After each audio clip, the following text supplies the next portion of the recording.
Halo, hai Ce. Hai, ditunggu sebentar ya. Yoi.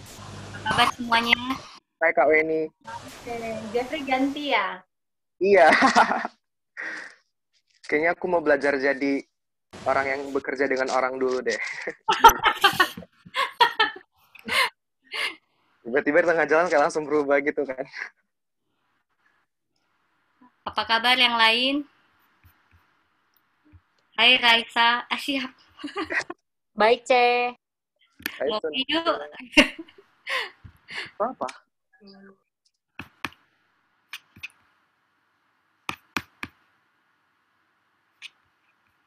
Ini bisa ditaruh di mana? Di sini aja kali ya. Iya. Atau saya lihat. Oke. Ya. Oke, sekali lagi ya, shalom semuanya. Oke, hari ini Ci Angel akan membagikan sharing session tentang excellent spirit di dunia profesional. Oke, jadi perkenalan dulu, nama aku Angel. Mungkin buat teman-teman yang belum tahu, boleh panggil Ci Angel, boleh panggil Kak juga, Kak Angel. Oke.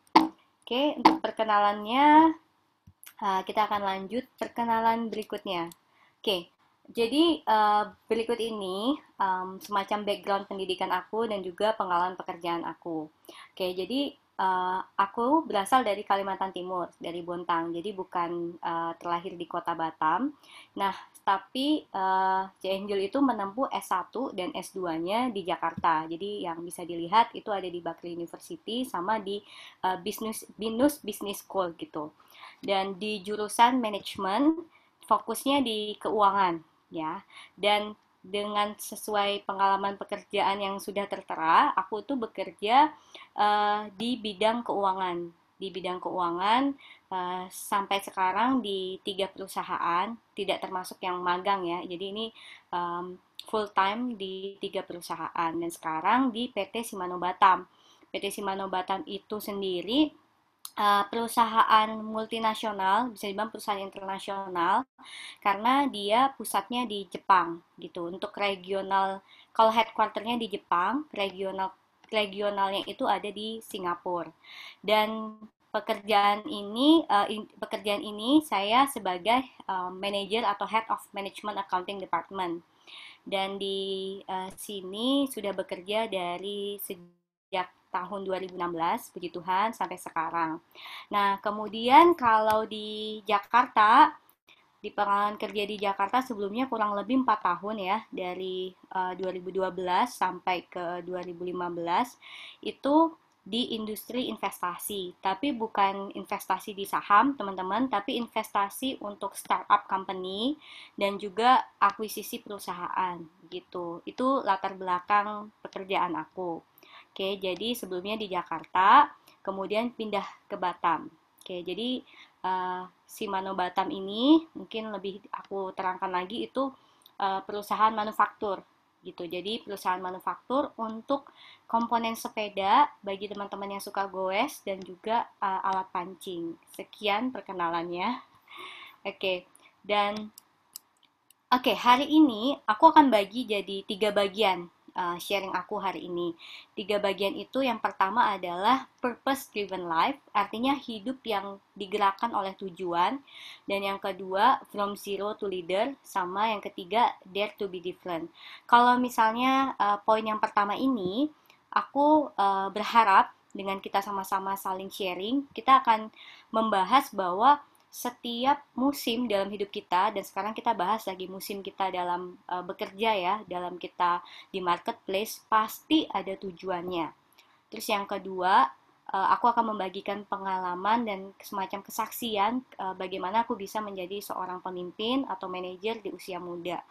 Dan yang ketiga itu tentang value-value apa yang aku terapkan, yang aku pegang selama ini sepanjang menjalani karir di dunia profesional. Oke, jadi kita mulai. Yang pertama tentang purpose driven life. Jadi hidup yang digerakkan oleh tujuan. Nah, aku pengen hal ini menjadi dasar buat kehidupan kita semua dari sejak kita masih muda, bahwa apapun yang kita lakukan dalam hidup ini, setiap musim dalam hidup kita itu pasti ada tujuan, pasti ada maknanya. Makanya di dalam Pengkhotbah 3 ayat 1 dikatakan bahwa segala sesuatu di muka bumi ini tuh ada waktunya, ada masanya. Nah, sebagian besar ya, ya hampir mungkin 90% penduduk di dunia ini kan melewati musim yang sama, yaitu lahir, dibesarkan dalam keluarga. Terus anak-anak sampai remaja, sampai remaja itu kita habiskan waktu kita paling banyak di sekolah, di bangku pendidikan. Terlepas kita melanjutkan kuliah atau tidak, setelah itu kita akan masuk dalam dunia usaha atau dunia bekerja atau dunia profesional. Kemudian kita menikah, berkeluarga, dan seterusnya, kayak gitu. Jadi penting banget menurut aku kalau kita itu harus tahu makna dan tujuan dari setiap musim yang ada di dalam kehidupan kita. Karena kenapa? Karena tanpa tujuan atau makna, kita itu akan jadi mudah jenuh, kehilangan excitement kita, dan menjadi sebuah rutinitas yang ujung-ujungnya bisa jadi beban dalam hidup kita, kayak gitu ya. Memang kita harus realistis ya, bahwa kalau kita nggak bekerja, itu sama artinya dengan kita tidak bisa hidup, karena kita hidup memerlukan uang, ya kan, dan uang itu berasal dari pekerjaan. Tidak ada di muka bumi ini yang misalnya kita berdoa terus tiba-tiba uang turun, begitu kan. Jadi kita perlu sebuah usaha, kita perlu bekerja, gitu. Nah, oleh karena itu, goal dari teman-teman yang mengikuti sesi ini, Badai Online ini, Angel harapkan kita semua dapat menemukan what is the purpose why you are working now, atau bahkan the purpose why you are in this job or in this company right now, kayak gitu. Jadi ada menggali makna dan tujuan dari apa yang kita kerjakan hari-hari ini. Oke, dan selanjutnya berbicara mengenai tujuan hidup ya, tadi purpose of driven life tadi. Sebenarnya menurut Angel ada 3 hal yang perlu kita lakukan. Nah, tahapan yang pertama itu adalah pertama kita melakukan yang namanya eksplorasi, mengeksplor. Yang kedua kita mendefine, mendefinisikan, dan yang ketiga kita menjalaninya. Jadi yang pertama mengeksplor dulu apa tujuan atau makna dari musim ini. Nah, untuk pertama, untuk tahap eksplorasi ini, mungkin di sini beberapa teman mungkin udah bekerja ya, sudah bekerja dan juga mungkin sudah mengetahui apa tujuan teman-teman bekerja. Ada juga yang mungkin masih meraba-raba mungkin masih yang kuliah, masih kuliah, masih sekolah gitu ya. Kenapa mau masuk di dunia profesional semacam itu gitu. Nah, jadi C-nya mau membagikan pengalaman, berdasarkan pengalaman C Angel untuk menemukan tujuan dalam kita ada di dunia profesional. Ya, seperti yang teman-teman tahu ya, mungkin teman-teman yang udah mengikuti Shine Community ini, di Shine Community ini kita mendorong teman-teman untuk mempunyai atau membangun hubungan dengan Tuhan. Kenapa? Karena Tuhan itu kan pencipta kita. Jadi Tuhan sebagai pencipta kita pasti memiliki tujuan dalam hidup yang diciptakan, hidup kita ini gitu. Seperti halnya manusia menciptakan gadget, menciptakan internet, menciptakan gelas, menciptakan everything, pasti memiliki tujuan. Dan yang paling tahu tujuan dan yang paling tahu spesifikasi, paling tahu potensinya, potensi yang terbaik dari ciptaan itu sendiri pasti adalah penciptanya. Makanya sekali lagi Angel mengencourage kalau untuk kita mempunyai hubungan dengan Tuhan. Karena hubungan dengan Tuhan sekali lagi nggak dibangun hanya sekedar dengan ibadah hari Minggu atau ibadah youth, tetapi dibangun secara pribadi melalui saat teduh kita, yaitu melalui doa, pujian penyembahan, dan juga pembacaan firman. Karena firman Tuhan itulah adalah perkataan-perkataan pencipta kita. Oke? Dan dengan kita membangun hubungan dengan Tuhan, itu juga akan mengubah mindset kita, mengubah cara pandang kita, sudut pandang kita untuk melihat keadaan kita, melihat diri kita, maupun melihat lingkungan di sekitar kita, apapun yang terjadi dalam kehidupan kita. Jadi selain membangun hubungan dengan Tuhan, yang kedua adalah melakukan yang disebut dengan refleksi terhadap diri sendiri maupun keadaan atau situasi kita. Kenapa? Karena Dengan kita melakukan refleksi diri, maksudnya apa ya? Untuk mengenali diri kita, potensi kita, kelemahan kita, kekurangan kita, keunikan kita, karena kita kan semua diciptakan berbeda-beda, kita diciptakan unik dan ditempatkan di latar belakang yang berbeda-beda. Ya, kalau kita bicara mengenai latar belakang, kita bisa bicara mengenai latar belakang suku, bisa bicara mengenai latar belakang keluarga, pendidikan, kota, tempat tinggal, dan lain-lain.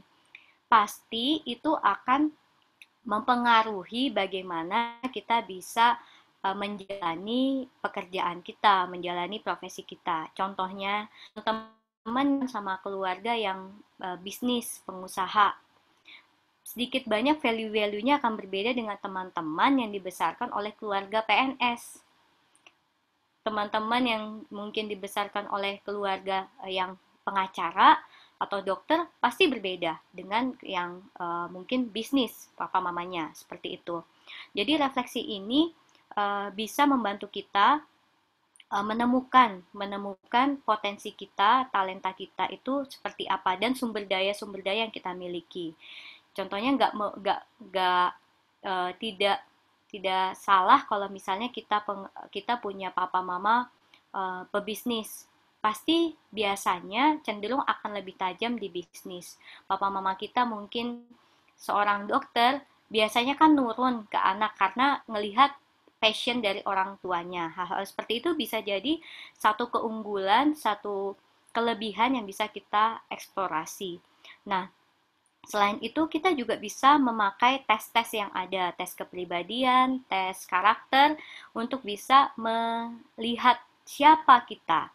Nah, tetapi di dalam tahap eksplorasi ini, Angel sangat mendorong kalau teman-teman harus melewatinya bersamaan atau setelah kita menjalani tahap eksplorasi yang pertama, yaitu memiliki hubungan dengan Tuhan.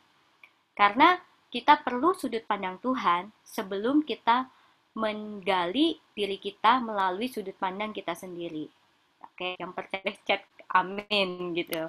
Jadi harus dilakukan bersamaan dengan yang pertama ya. Jangan langsung ujuk-ujuk melakukan serangkaian tes tanpa tanya Tuhan. Ntar malah bingung, ntar malah galau. Kok tesku hasilnya begini, kok begini, begitu. Oke. Dan yang ketiga, dalam tahap eksplorasi ini, kita harus melakukan yang namanya engage. Engage itu melibatkan melibatkan sumber daya. Yang pastinya sumber dayanya yang harus positif ya. Maksudnya apa sih ini, Cek? Maksudnya sumber daya itu bisa berupa hubungan dengan orang-orang. Ya. Jadi kita misalnya punya kenalan, punya relasi dengan orang-orang yang bisa memberikan inspirasi, atau komunitas, atau buku-buku, atau whatsoever, any media that kind, yang bisa membuat kalian lebih terinspirasi, membuat kita lebih tahu apa potensi kita, apa passion kita, itu bisa kita gali dari sejak kita masih muda. Nah, sekarang kan era digital ya teman-teman, jadi belajar bisa menjadi hal yang lebih mudah karena resources-nya yang berlimpah. Tinggal bagaimana kita menseleksi mana yang positif dan mana yang tidak gitu.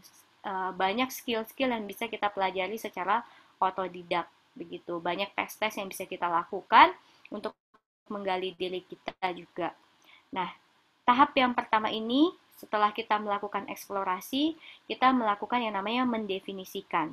Mendefinisikan ini kita perlu, selain tadi kita perlu menuliskannya. Apa sih yang perlu kita tuliskan? Yaitu visi, misi, tipe kepribadian kita, passion kita apa, nilai-nilai yang kita pegang itu apa, milestone-milestone yang mau kita capai seperti apa. Nah, setelah itu, setelah kita menuliskannya, kita itu perlu mereview dari waktu ke waktu. Karena seiring dari perjalanan hidup kita kan kita itu mengalami perubahan, ya. Bisa jadi bisa dikatakan seperti redirection. Baik itu datangnya secara sukarela maupun perubahan yang dipaksakan. Contohnya nih waktu kita kecil kan kita cita-citanya jadi apa, astronot mungkin ya. Tapi setelah kita bertumbuh dewasa kita tahu bahwa oh itu hanya karena gaya-gayaan aja kita mau jadi astronot gitu kan. Terus kita masuk ke bangku sekolah, bangku kuliah, kita terinspirasi orang, mungkin terinspirasi dosen kita terus mengubah cita-cita kita. Nggak banyak orang yang cita-citanya sama dari sejak dulu, dari sejak TK gitu kan, pasti berubah. Kemudian juga karena keadaan yang memaksa, misalnya kita pengen kuliah, tapi ternyata kondisi ekonomi tidak memungkinkan, terus kita tidak kuliah, jadinya kita nggak mengambil satu spesifikasi ilmu yang kita mau. Contohnya kita mau jadi dokter, tapi misalnya kita nggak bisa kuliah, terus kita dipaksakan mengambil jalan yang berbeda. Hal-hal seperti itu, makanya semuanya itu perlu ditulis dan perlu direview, direvisi dari waktu ke waktu. Kemudian dari sini setelah kita mendefinisikan, yang ketiga adalah kita menjalankan apa yang sudah kita tuliskan. Dan Chenjil berharap bahwa untuk yang di waktu pada saat kita menuliskannya, kenapa sih kita perlu menuliskan itu? Kita perlu menuliskan karena kita juga perlu untuk memperkatakannya, teman-teman. Memperkatakannya. Kenapa? Karena iman timbul dari pendengaran ya. Jadi apa yang kita perkatakan tentang diri kita, maka itu yang akan mendorong kita untuk mencapainya, begitu. Jadi untuk selanjutnya tahapnya menjalaninya, kita harus menjalankan apa yang sudah tadi kita rencanakan. Karena ada satu quote yang bilang, if you don't plan, you plan to fail. Jadi kalau kamu tidak berencana, kamu merencanakan dirimu untuk gagal, gitu. Jadi kalau misalnya kita tanpa rencana, itu kemungkinan terbesar adalah kita akan gagal. Jadi perencanaan itu sangat penting. Jadi karena kalau tanpa perencanaan kita mudah dibelokkan, kita bisa kehilangan fokus, dan kita kalau udah kehilangan fokus kita nggak akan bisa maksimal gitu. Karena untuk sukses diperlukan sebuah komitmen dan juga konsistensi. Seperti yang kemarin Pastor Edwin bagikan, bahwa kita perlu memiliki good start and then great finish. Dan yang kedua, kita harus making progress. Dan yang ketiga, pasti berjalan dengan Roh Kudus. Kenapa? Karena kalau kita mau sukses, itu kan tidak excellency ya, itu tidak instan. Tapi perlu komitmen dan konsisten. Dan untuk jadi orang yang komitmen dan konsisten, kita itu perlu membuat progres dan dibantu oleh Roh Kudus. Karena kita terus terang aja manusia kan cenderung nggak suka proses dan mengharapkan hasil yang instan. Karena itu kita perlu tuntunan daripada Roh Kudus. Begitu teman-teman. Jadi diharapkan teman-teman di sini mulai menggali dan juga mulai mendefinisikan dan juga menjalani apa yang sudah kita dapatkan dari perenungan kita, bahwa setiap musim dalam hidup kita, termasuk pekerjaan kita, pasti memiliki makna dan pasti memiliki tujuan. Oke. Dan selanjutnya ini contoh visi misi saya, ya, visi misi saya. Oke, visinya bisa dibaca sendiri ya. Mungkin jadi pribadi yang memiliki hidup yang menyenangkan hati Tuhan dan hidup signifikan. Dan misinya di sini ada dua. Kenapa? Karena aku sudah berada di musim, Chenjil sudah berada di musim yang musim berkeluarga, musimnya udah berkeluarga dan juga udah musim profesional. Jadi ada dua misi. Yang pertama itu misi dalam keluarga yang dirumuskan bersama dengan suami, dan misi yang kedua itu misi secara pribadi.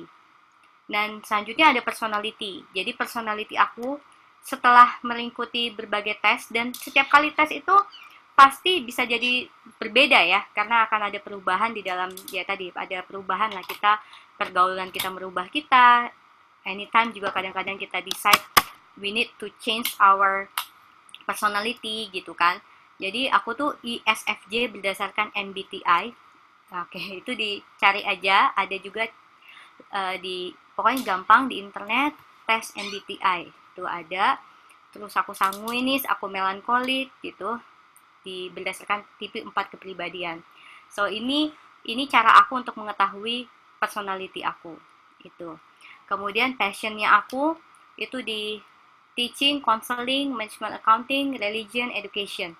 Jadi kalau orang tanya, I can answer it directly gitu loh, karena udah menggalinya gitu. Jadi aku harap teman-teman bisa melakukannya juga. Dan yang terakhir itu value. Value ini di Kolose 3 ayat 23 ya, apapun juga yang kamu perbuat, berbuatlah seperti untuk Tuhan dan bukan manusia. Ini value yang lebih berkaitan dengan dunia kerja ya, profesionalis tadi. Yang selanjutnya tuh be the better version of you. I'm not kind of orang yang berkompetisi sama orang lain. Aku tuh berkompetisi terhadap diri sendiri gitu. Jadi berusaha menjadi orang yang lebih baik dari aku yang sebelumnya kayak gitu. Terus yang terakhir itu aku hidup not to impress people but to impact people kayak gitu. Itu yang kayak 3 value yang aku pakai, yang aku terapkan. Kadang-kadang dalam perjalanan itu kita baru ketemu satu value dan kita nambah second value and the third value. It's up to you guys, cuman paling nggak kita harus punya pegangan dan kita harus menuliskannya. Oke, selanjutnya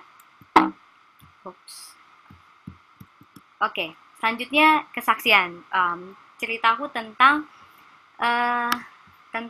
perjalanan karir mungkin ya, perjalanan karir, tapi sebelum menempuh karir yang tadi sudah dibahas sedikit. Jadi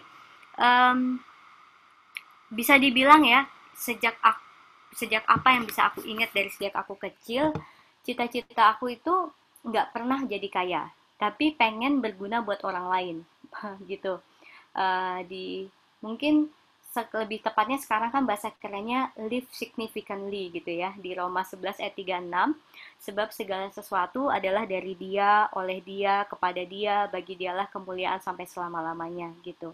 Jadi tapi memang selama aku bisa merecall, aku tuh memang bukan tipe orang yang ingin menjadi kaya, tapi pengen jadi orang yang berguna buat orang. Ya, puji Tuhan berarti ya, memang dari awal sudah Tuhan give me that kind of impression di dalam hati aku dari sejak aku kecil.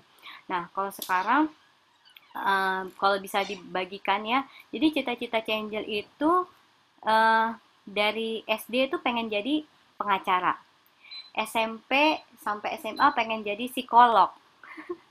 Terus waktu kuliah mau jadi dosen sekaligus praktisi. Kalau kuliah itu udah yang terakhir ya. Jadi terakhir cita-citaku sampai sekarang adalah ingin menjadi dosen sekaligus praktisi. Artinya apa sih dosen? Bukan dosen full time, tapi dosen yang juga punya karir di bidang profesional gitu. Gitu. Jadi itu spesifik banget ya, dosen yang punya karir di bidang profesional. Ya, spesifiknya lagi di bidang keuangan karena itulah pengalaman hidup aku gitu. Nah, kalau teman-teman lihat nih ya, pasti ada garis merah dari cita-cita yang tadi aku sebutin. Nah, menurut aku pribadi, cita-citaku tadi itu garis merahnya ya, jadi pengacara, dosen, itu tuh intinya berhubungan dengan orang lain. Intinya pengen punya dampak buat kehidupan orang lain, entah melalui ilmu, melalui ya pokoknya melalui ilmu, terus juga membela kasus orang lain gitu kan. Jadi emang pengen berdampak dalam kehidupan orang. Padahal di keluarga Angel itu backgroundnya adalah semuanya adalah pengusaha gitu. Dan rata-rata pengusaha, sini kan backgroundnya profesional ya. Pengusaha kan rata-rata pengen jadi kaya gitu. Enggak, itu maksudnya pengusaha itu kan cita-citanya adalah profit sebesar-besarnya, untung sebesar-besarnya. Nah, jadi kalau di dalam keluarga Angel tuh cukup menyimpang. Dan pastinya juga sempat berusaha dipersuasif oleh keluarga untuk ya jadi berbisnis aja gitu. Pernah sih coba jualan ya jualan dari SD SMP gitu, tapi nggak ketemu passionnya gitu. Dan setelah melalui perenungan dan juga perjalanan waktu, akhirnya makin mantap kalau saya itu bukan seseorang yang punya spesifikasi dan tujuan hidup tuh sebagai pengusaha gitu, bukan passion saya kayak gitu. Meskipun dibesarkan di lingkungan pengusaha yang berbisnis kayak gitu. Nah, kemudian perjalanan kuliah, akhirnya Tuhan juga membuka pintu untuk beasiswa penuh sewaktu S1. Jadi, akhirnya juga di situ, karena S1 dia beasiswa, ada 2 pilihan jurusan, manajemen sama accounting. Dan aku memilih manajemen. Lagi-lagi kenapa? Karena aku senang berinteraksi juga dengan orang.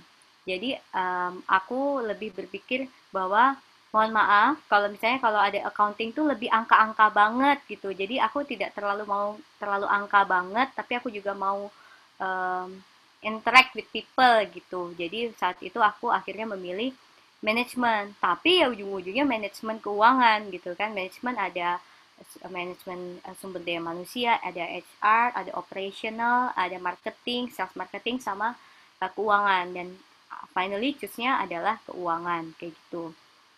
Waktu itu juga pernah ya kayak di zaman itu kayak sebenarnya hasil tes bisa aja ngambil kedokteran tapi enggak gitu.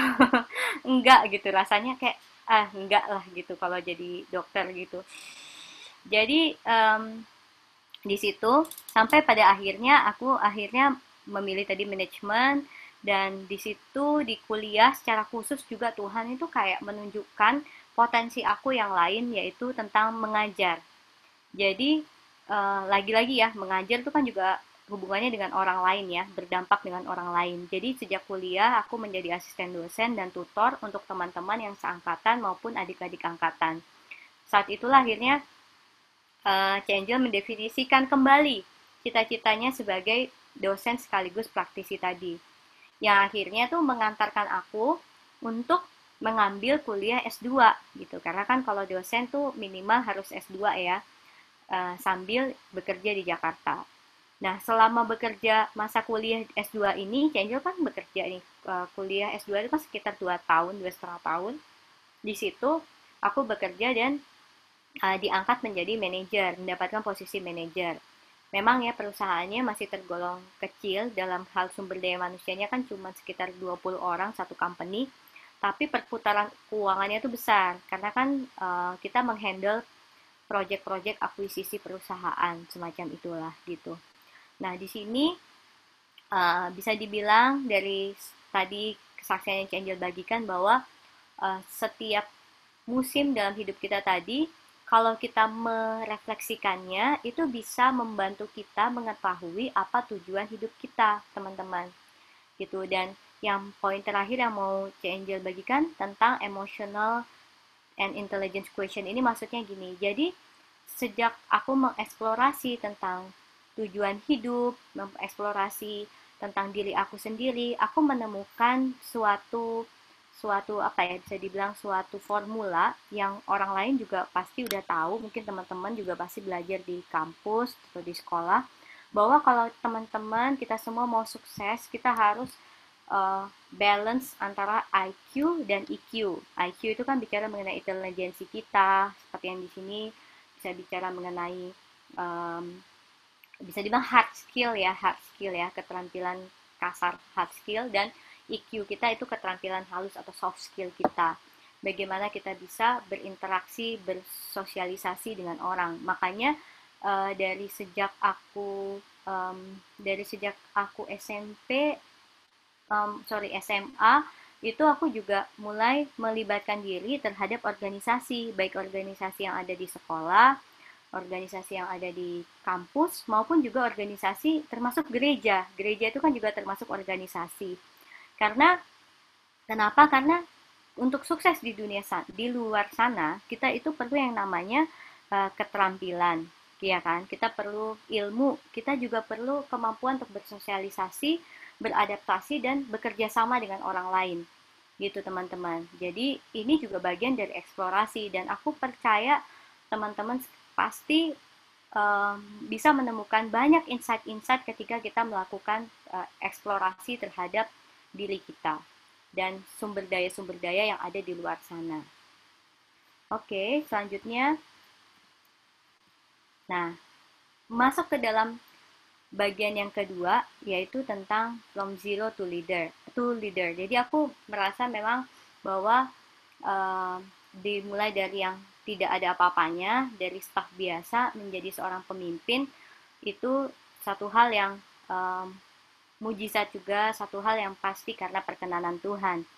Nah, di sini kalau di dalam Zero to Leader ini, kesaksian dari Angel gini, dalam waktu kurang lebih 2,5 tahun dipercaya nih jadi manajer manajemen accounting di perusahaan multinasional Di Shimano ini jumlah karyawannya kurang lebih menuju 2.000 karyawan, ya karena dia perusahaan manufaktur. Nah, jadi waktu aku Chanjel pindah dari Jakarta ke Batam di tahun 2016, Chanjel tuh berdoa untuk memperoleh pekerjaan di Batam di perusahaan multinasional, ya. Karena di Jakarta kan perusahaannya bisa dibilang kategorinya perusahaan lokal. Dan sejak akhir tahun 2015, Chanjel itu melamar waktu di Jakarta sudah mulai melamar melalui aplikasi yang namanya Jobstreet. Ya, ini bukan endorse.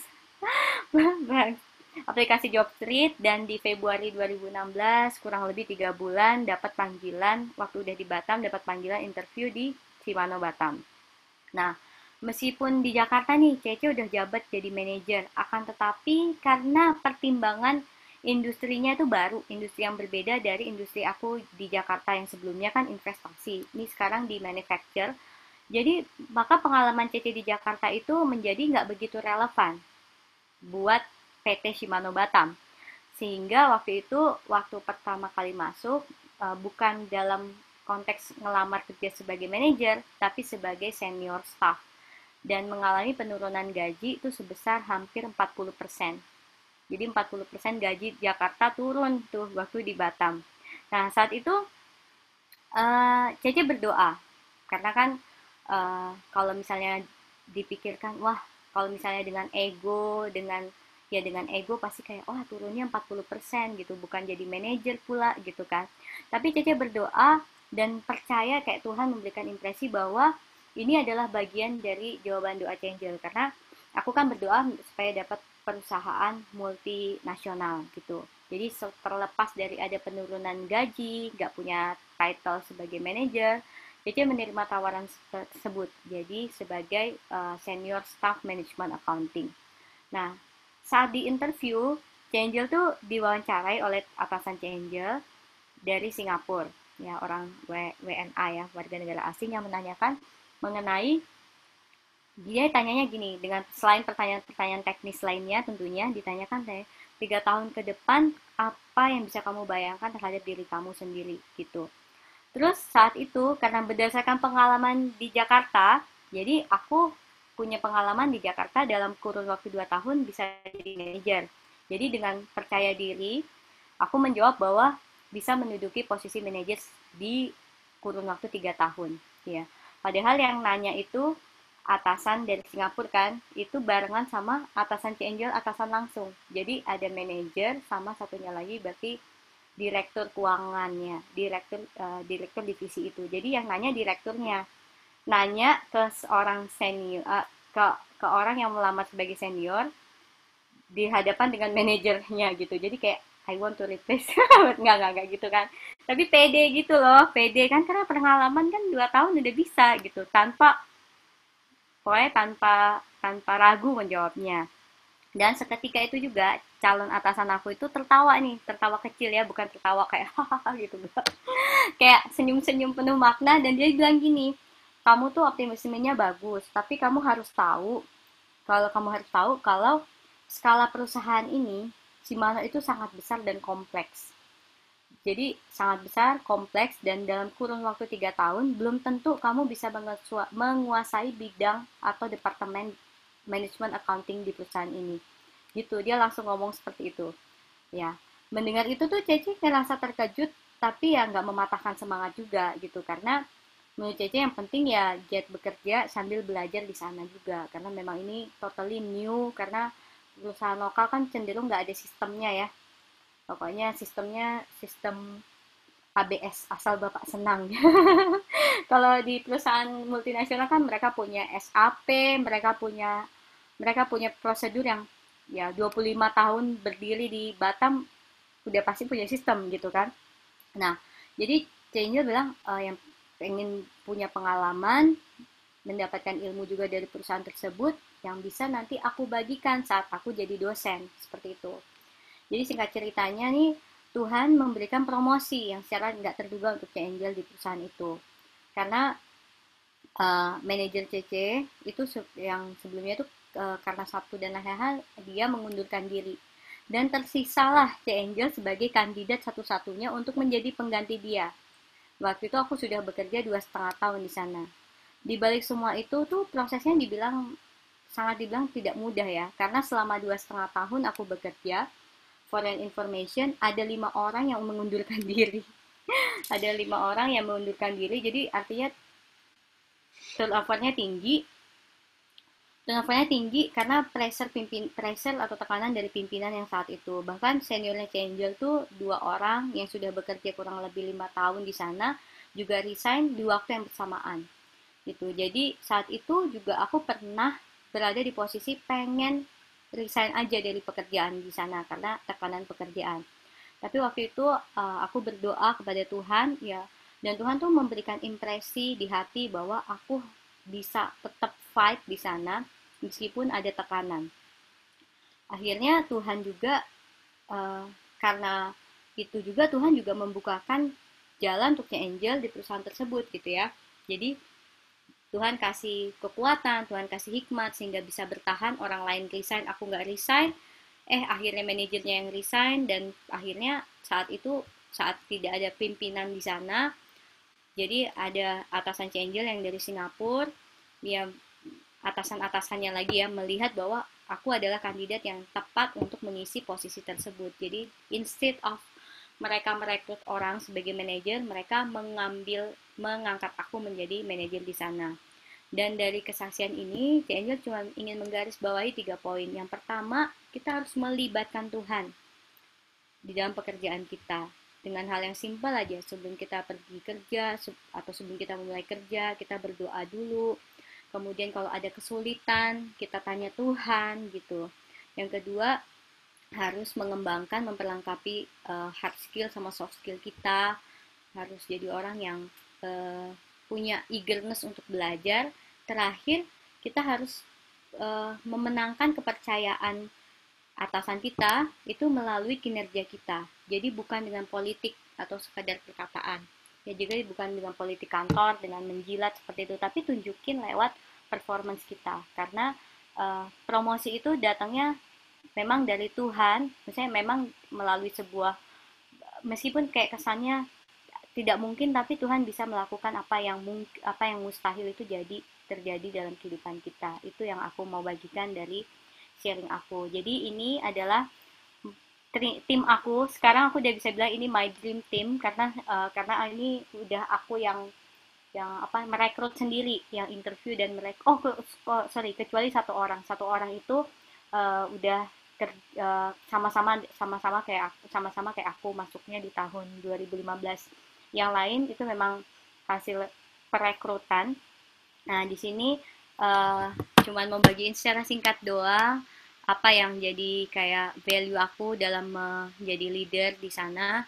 Yang pertama, menekankan integrity. Aku selalu bilang ke mereka, meskipun agamanya berbeda, bahwa kita tuh loyal itu sama Tuhan, sama family, sama diri kita gitu, sama profesionalisme kita. Kita kan nggak mau mencoreng nama baik kita gitu. Jadi kita harus bekerja dengan integritas, dengan profesional. Yang kedua, aku selalu bilang ke mereka, ini aku bagiin ke mereka. Ada satu kali meeting, aku panggil mereka untuk ini loh visi dan misi aku terhadap departemen ini gitu. Jadi aku pengen punya solid tim yang solid, yang memperlakukan sesamanya seperti family, dan work-life balance, belajar dari pengalaman. Aku nggak pengen jadi pemimpin yang kerjanya itu overwork gitu loh, tapi aku pengen kerja jangan keras tapi kerja pintar gitu. Terus yang terakhir ya, strive for the best. Itu that's the value of my leadership lah yang aku memang bagiin ke teman-teman di tim aku. Dan teman-teman di tim aku ini masih muda-muda, jadi mereka itu tim aku tuh 4 orang ya. 4 orang itu usia yang paling tua itu 1 tahun di bawah aku. Usia yang paling muda, yang paling tua ya berarti seumuran aku, dan yang paling muda itu umur 26 sekarang, jadi 4 tahun di bawah aku gitu. Jadi saat aku jadi manajer itu adalah usia 28 tahun di perusahaan yang puji Tuhan skalanya juga multinasional ya begitu. Oke. Dan selanjutnya ini udah masuk ke poin yang terakhir. Poin yang terakhir, eh, bahwa kalau kita di dunia kerja, tadi seperti yang pernah dibahas juga sama Pastor Edwin tentang dare to be different. Artinya kita harus mau dan berani untuk tampil beda. Seperti uh, visi di dalam Shine ya, Matius 5 ayat 16, demikianlah hendaknya terangmu bercahaya di depan orang supaya mereka melihat perbuatanmu yang baik dan memuliakan Bapamu yang di surga. Di sini salah satu poinnya adalah berani tampil berbeda itu adalah karena kenapa kita mau tampil beda bukan karena kita mau gaya-gayaan, bukan karena kita bisa, dan yang susah kan untuk tampil beda di tengah lingkungan. Bukan karena kita bisa juga kita bisa tampil beda, tapi karena kita punya kerinduan untuk mempermuliakan Tuhan sehingga ketika kita bersama dengan Roh Kudus kita jadi bisa tampil berbeda. Karena jujur ya, miris tuh ya tahu ya miris ya. Miris tuh waktu pada saat pernah Angel tuh mendengar nggak cuma dari satu orang, ini kayak direktur perusahaan, kayak owner of the business gitu ya, pernah bilang, nggak cuma satu orang pernah bilang bahwa banyak anak-anak Tuhan, banyak orang-orang Kristen di dunia kerja yang nggak jadi berkat, gitu. Malah kayaknya lebih enak mempekerjakan non-Kristen gitu. Kan sedih ya, karena entah karena performance-nya buruk atau attitude-nya yang buruk kayak gitu. Jadi aku berharap kita semua yang ada di sini menjadi anak-anak Tuhan yang jadi terang juga di marketplace. Kembali lagi tujuan hidup kita ya untuk Tuhan, dari Tuhan dan untuk Tuhan, untuk mempermuliakan Tuhan. Jadi even kayak the smallest things that you can do, you can act differently. Misalnya kalau yang lain suka mengeluh, kita nggak mengeluh. Yang lainnya suka ya ibaratnya ngomongin bos, kita enggak, datang terlambat dan sebagainya, hal-hal seperti itu. Dan bagaimana kita juga jadi orang yang terus mau meningkatkan kapabilitas kita, meningkatkan kompetensi kita, sehingga nama Tuhan sekali lagi dipermuliakan. Dan yang ini adalah slide terakhirnya Angel. Aku cuma menutup dengan bilang ini, your job is your worship, ya. Jadi jadikanlah pekerjaan itu, ingat ya, pekerjaan itu adalah saluran berkat Tuhan untuk kita, ya kan? Karena kalau kita nggak bekerja, kita nggak bisa dapat uang gitu ya. Dan berkat-berkat tersebut itu nggak cuma berkat yang sifatnya tangible yang bisa dilihat materi, tapi juga berkat berupa keterampilan, networking, ilmu yang bisa kita dapatkan di dunia kerja gitu. Tapi juga pekerjaan itu bisa jadi channel untuk kita untuk menjadi berkat dan jadi mimbar kita, dalam tanda kutip mimbar kita untuk menceritakan kasih dan pekerjaan tangan Tuhan, keselamatan di dalam Tuhan gitu, yang bisa kita pergunakan gitu. Jadi your job is your worship teman-teman. Dan sebelum benar-benar diakhiri dengan tanya jawab, Janjo coba bilang, aku suka satu quotes dari Pastor Victor Laam. Dia bilang gini kan, ada 3 hal yang terutama dalam hidup ini. Yang pertama, mengenai keselamatan hidup. Yang kedua, tujuan hidup. Yang ketiga, pasangan hidup. Gitu. Jadi, di sini kita hari ini mempelajari tentang tujuan hidup yang kita temukan di dalam dunia bekerja, dalam profesional. Jangan gegabah, libatkan Tuhan, sama seperti kita melibatkan Tuhan dalam mencari pasangan hidup, libatkan juga Tuhan dalam dunia bekerja. Dan pastikan bahwa kita melakukan apapun karena kita terlebih dahulu sudah dikasihi dan sudah memperoleh keselamatan dari Tuhan Yesus. Sekian dan terima kasih. Oke, thank you, Angel. Terus sharingnya. Sekali lagi buat teman-teman yang mungkin ada pertanyaan, boleh ditulis aja di chat room, nanti bisa kita tanyakan. Sebenarnya udah sangat jelas banget, udah padat dan jelas banget ya. Cuman biar kayaknya dari aku dulu lah, karena kan belum ada nih, dari aku dulu. Okay. Sebenarnya mau nanya, jadi kalau menurut perspektif sudut pandangku dari apa yang udah Angel jelasin, mau itu profesional, mau itu entrepreneur, sebenarnya itu cuman strata sosial, tapi nggak boleh ada kesenjangan. Jadi yang entrepreneur nggak boleh nganggap rendah profesional juga nggak boleh terlalu rendah diri melihat seorang entrepreneur. Kalau dari sendiri kan Changer sendiri juga stand-nya di profesional. Ya. Tapi nggak tahu lah, mungkin punya impian untuk suatu saat jadi entrepreneur. Tapi yang mau aku tanyain adalah gimana caranya menghadapi atau menanggapi orang yang suka bilang mau sampai kapan lu jadi di bawah kerja sama orang terus. Padahal kalau menurutku profesional atau entrepreneur itu juga adalah talenta sebenarnya. Itu dikasih, bukannya tiba-tiba kita pengen ini. Itu Tuhan yang kasih. Nah, gimana cara Cece stand, bahkan Cece sendiri kan juga keluarganya tadi di sharing entrepreneur gitu. Gimana cara ngehadapin, terus gimana caranya membuktikan bahwa jadi profesional pun bisa tetap memberkati. Nah, gimana cara excellent spiritnya Cece di bidang itu. Thank you, Ce. Oke, thank you. Itu pertanyaan yang sangat realistis banget.